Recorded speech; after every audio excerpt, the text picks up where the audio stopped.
North Korea insinuates that it has labeled the South a hostile state in its revised constitution, prompting strong condemnation from the government in Seoul.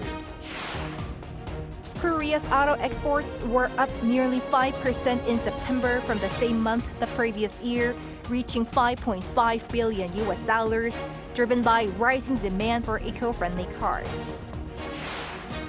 BTS member JHope was discharged from his 18-month mandatory military service today, much to the delight of his fans. It's October 17th, 8 p.m. in Seoul. This is Newscenter. Thank you for joining us. I'm Yoon Jung-min. We start once again here on the peninsula, where North Korea's state media reports that South Korea has been labeled a hostile state by the Kim Jong-un regime. It has also mentioned the inter-Korean roads being destroyed by the regime 2 days ago. Our defense correspondent Kim Bo-kyung has the latest. North Korean state media for the first time publicly mentioned that it defined South Korea as a hostile state in the constitution. In a report on the North state-run Korean Central News Agency on Thursday, the regime said it was, quote, an inevitable and legitimate measure stemming from the serious security circumstances mounting to the unpredictable brink of war due to grave political and military provocations of the hostile forces. The regime previously convened a key parliamentary meeting, the Supreme People's Assembly, earlier on October 7th and 8th. It was widely thought that the North could have made constitutional changes defining inter-Korean relations, as Pyongyang had declared its intention to redefine Seoul as a hostile state last year, along with Kim's order to remove references to peaceful unification. But none related to the issue had been disclosed until Thursday's news report. The report did not mention further details, though, other than mentioning how the constitution defined the South as a hostile state. South Korean Unification Ministry sources called North Korea's move an anti-unification and anti-national action. But it also said there is a small possibility of the regime not having made the actual amendment, as the regime statement used ambiguous words such as in meeting the demand of the constitution. The ministry also said it needs to monitor whether there were constitutional changes on territory, especially over the possibility of the regime declaring a new maritime border in the constitution, as Kim Jong-un previously said the regime cannot accept the northern limit line, the de facto maritime border between the two Koreas. Also on Thursday, KCNA reported on the North having detonated the last symbol of inter-Korean reconciliation, the Gyeonggi and Donghae Line roads. It said the explosions carried out by the Korean People's Army have completely blocked parts of the road and railway along the east coast and parts in Kaesong in the west. While saying such a move was to completely separate the sovereign territory of the North and the South, the North's Defense Ministry spokesperson said the regime's actions to permanently fortify its southern border will continue. To this, South Korea's Defense Ministry said it is monitoring if the regime makes any such moves. We are continuously monitoring and assessing the fortification activities that North Korea claims to be conducting. Kim Bo-kyung, Arirang News. Against this backdrop, senior diplomats of South Korea, the U.S. and Japan have condemned North Korea's continued violations of UN Security Council resolutions. The condemnation was carried in a joint statement following a meeting here in Seoul earlier on Wednesday among First Vice Foreign Minister Kim Hong-kyun and his American and Japanese counterpart Kurt Campbell and Masataka Okano, respectively. The three officials also pledged trilateral efforts to tackling military cooperation between North Korea and Russia, as well as illicit cyber activities by the Kim Jong-un regime and his dispatch of North Korean workers overseas for funds to support his hostile weapons ambitions. The talks also addressed the rampant violations of human rights in North Korea, while calling for the release of abductees, detainees, and the prisoners of war. In the meantime, the South Korean government is closely monitoring reports of North Korea sending troops to Russia, following renewed claims by Ukrainian President Volodymyr Zelenskyy. Our correspondent Kim Jong-sil reports. South Korea announced Thursday that it is carefully tracking reports of North Korean troop deployments to Russia. If the reports are true, it means the North is not only trading arms with Russia, but also directly participating in the war. Our government considers this a very serious issue. The government underscored that such actions would fall under international scrutiny and sanctions, calling once again for a halt to the illicit military cooperation between Moscow and Pyongyang. The response from the government came as Ukrainian President Volodymyr Zelenskyy repeated his recent claims that North Korea is now sending military personnel to help Russia's war effort, as well as transferring weapons. Experts in South Korea say Pyongyang likely would have sent the troops based on the recent comprehensive strategic partnership treaty between Russia and North Korea that states military coordination in the case of foreign attacks. I think the claims made by the president of Ukraine is credible. It is likely that Pyongyang will gradually escalate the intensity of its troop deployment to Russia, in line with this agreement. Russia's foreign ministry was quick to dismiss the allegations, calling them irrelevant. North Korea and Russia, both countries are denying this, but there seems to be rather strong evidence. So recent development suggests that North Korea-Russia relations are morphing into de facto military alliance. Meanwhile, U.S. President Joe Biden is visiting Germany on Thursday to discuss continued support for Ukraine. Kim Jong-sil, Arirang News. In Belgium, 4 Indo-Pacific nations, including South Korea, are taking part in the NATO Defense Ministers meeting for the first time. Vice Defense Minister Kim Sun-ho is attending the 2-day gathering in Brussels starting Thursday, with senior officials from 32 nations addressing ways to support Ukraine and to strengthen cooperation with the 4 Indo-Pacific partners, namely South Korea, Australia, Japan, and New Zealand. This is the first ministerial meeting of the Security Alliance since new NATO Secretary General Mark Rutte took office earlier this month.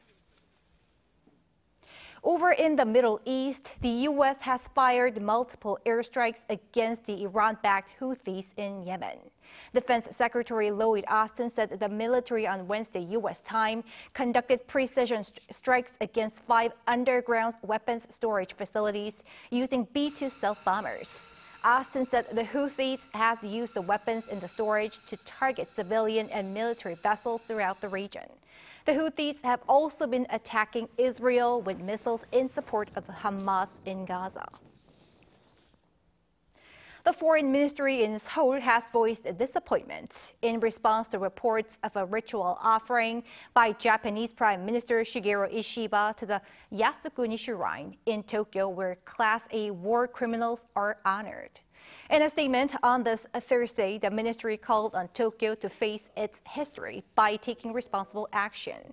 According to Japanese media, Ishiba's offering came in celebration of the Shrine's Fall Festival and is his first since entering office at the start of this month.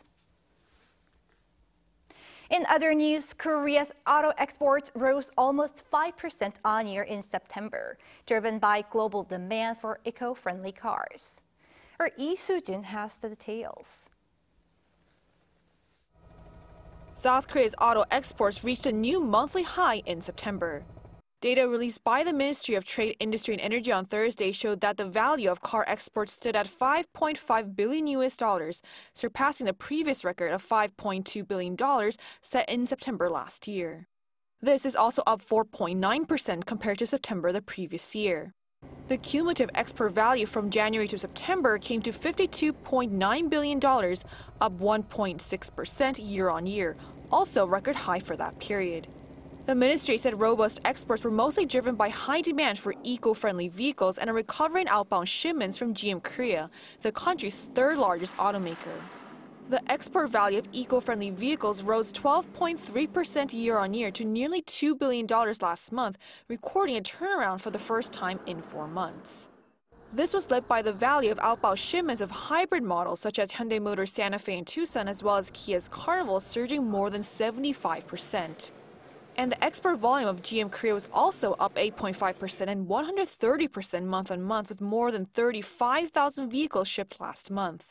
Domestic production levels were also up 1.7% compared to a year earlier, with over 307,000 cars manufactured last month. While there was one less working day compared to September last year, monthly production levels were able to recover to the 300,000 range for the first time in 3 months thanks to the high overseas demand. And while overall domestic sales fell 2.3% compared to the previous year, the high demand for eco-friendly vehicles was also seen in Korea as well. Sales of hybrid vehicles were especially noteworthy, with 46,000 sold, which is up by around 60% year-on-year, surpassing the previous high of 41,000 in December last year. 이수진, Arirang News.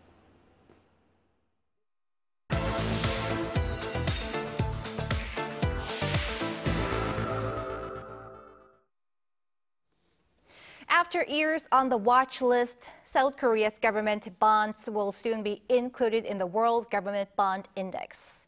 To delve into what this milestone means for the nation's economy, our finance correspondent Moon Hae-ryun joins us here in the studio. Hae-ryun, first of all, what exactly is the World Government Bond Index? Well, Changmin, it's a prestigious global index that tracks the performance of high-quality government bonds from developed and emerging countries. If a country's government bonds are included, it can have major economic implications.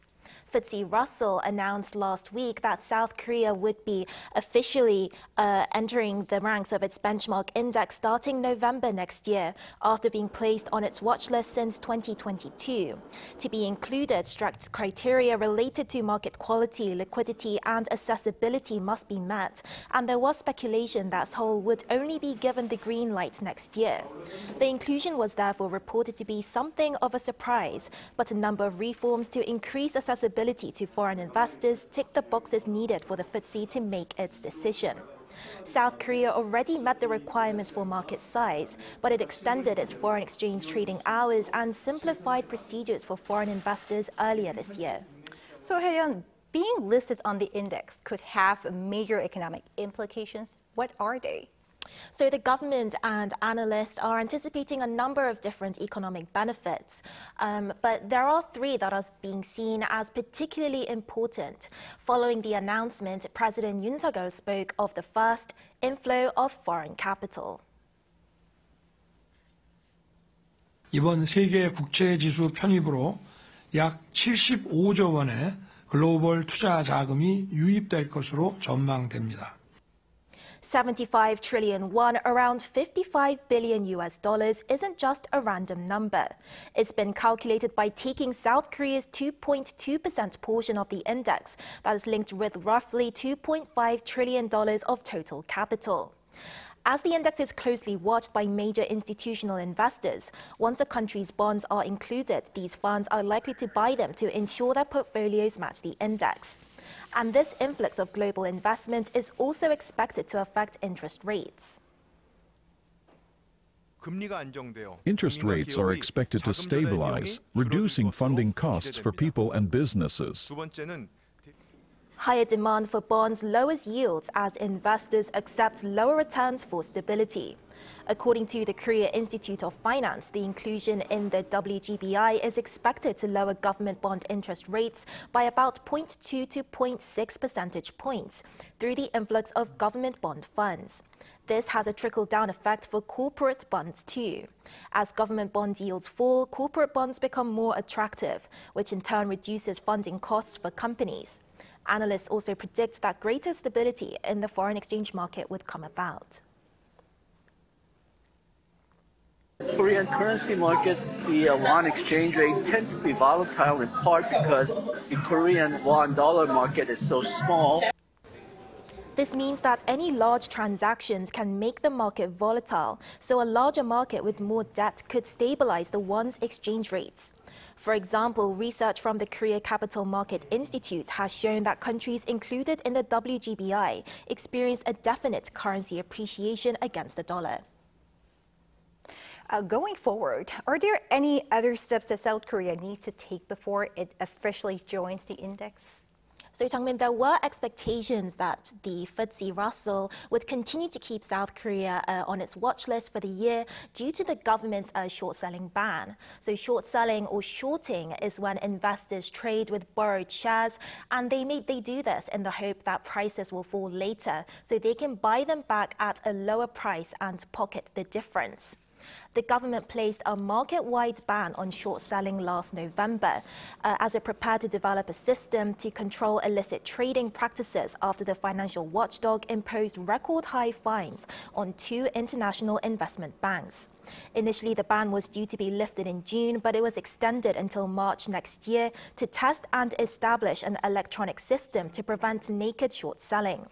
President Yoon pledged to further elevate South Korea's capital markets through the Corporate Value-Up program, which aims to eliminate the so-called Korea discount and undervaluing of South Korean stocks. Right, it's an important issue. Thank you, Hae-ryun, for the report today. Thank you for having me.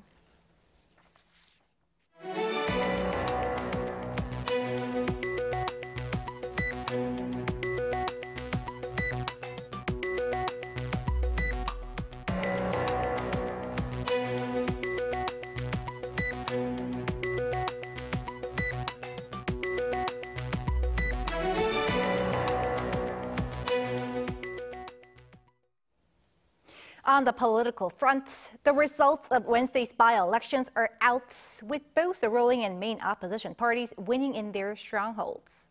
Our correspondent Lee Si-hoo has more. As expected, the results of Wednesday's by-elections for an education superintendent and heads of local governments followed the country's regional political divides.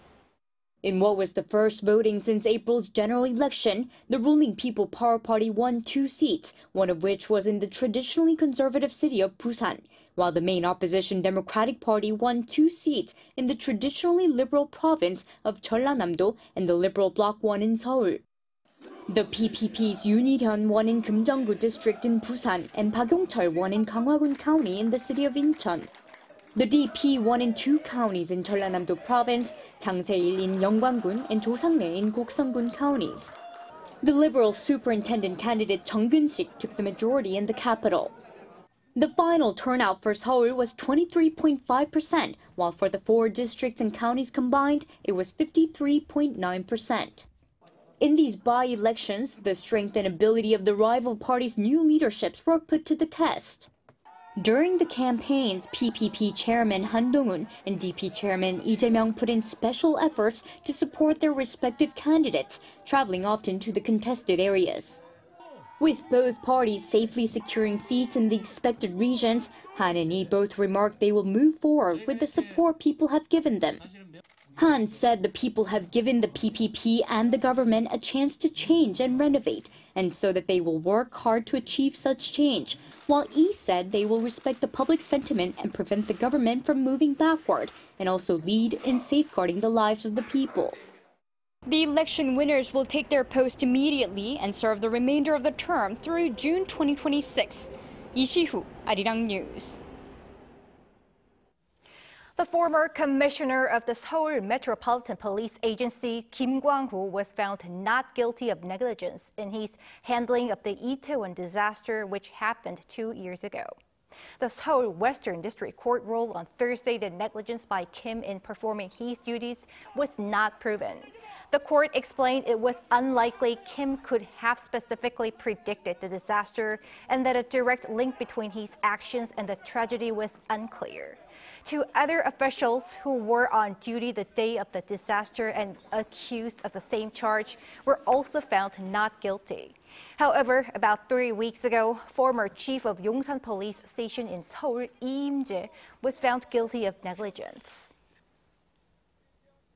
On the K-pop front, JHope was discharged from his 18-month military duty earlier today, becoming the second BTS member to reunite with the group's fans. Our Lee Eun-hee tells us more.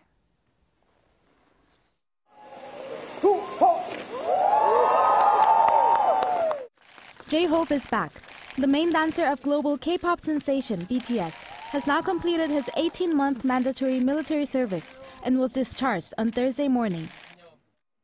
Thank you so much. I come back in good health, and I'm truly grateful. I couldn't have completed my military service well without the support of all of you, my fans. He is now the second of the 7 members to reunite with the band's devoted fans, the so-called ARMY. Fans weren't the only ones eagerly awaiting JHope being discharged. Fellow BTS member Jin, dressed in a red suit, was also there to welcome him back. Jin was the first to complete his military service, finishing in June. All 7 are set to reunite in June 2025, after they've all completed their military service. There were no special events as the group's agency Big Hit Music had asked fans to refrain from visiting the site for safety reasons. However, in the afternoon, JHope went live on Weverse, a fan community platform, to express his excitement about starting Chapter 3 of his life, thanking fans for their support during his service. Regarding his future plans, he promised to provide further updates once the details are finalized. The superstar, who took a break as Sergeant Jung Ho-seok, is now ready to take off the beret and uniform and step back into the spotlight as BTS's JHope. Lee Eun-hee, Arirang News.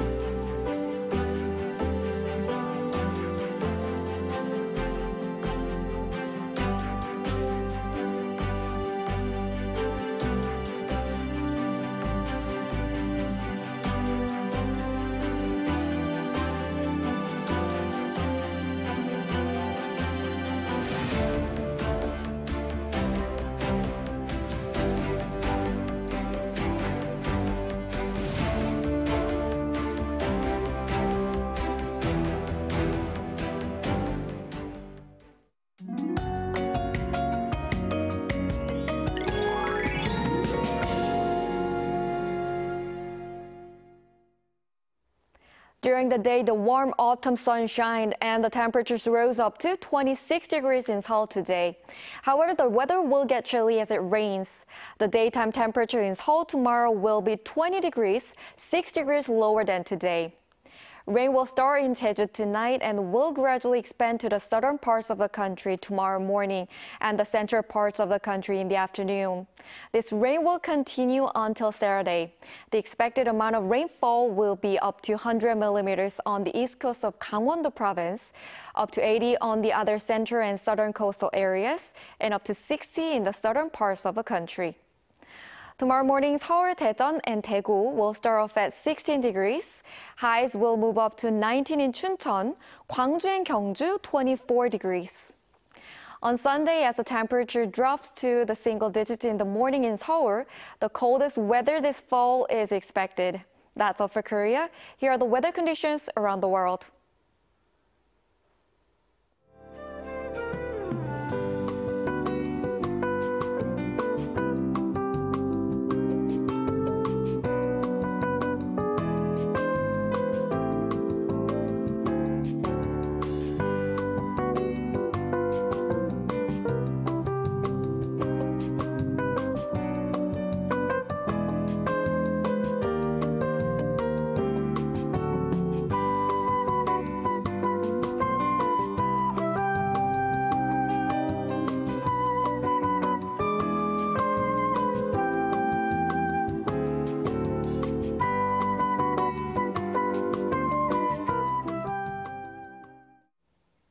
And that is Newscenter for tonight. Thank you for watching. A panel session up next.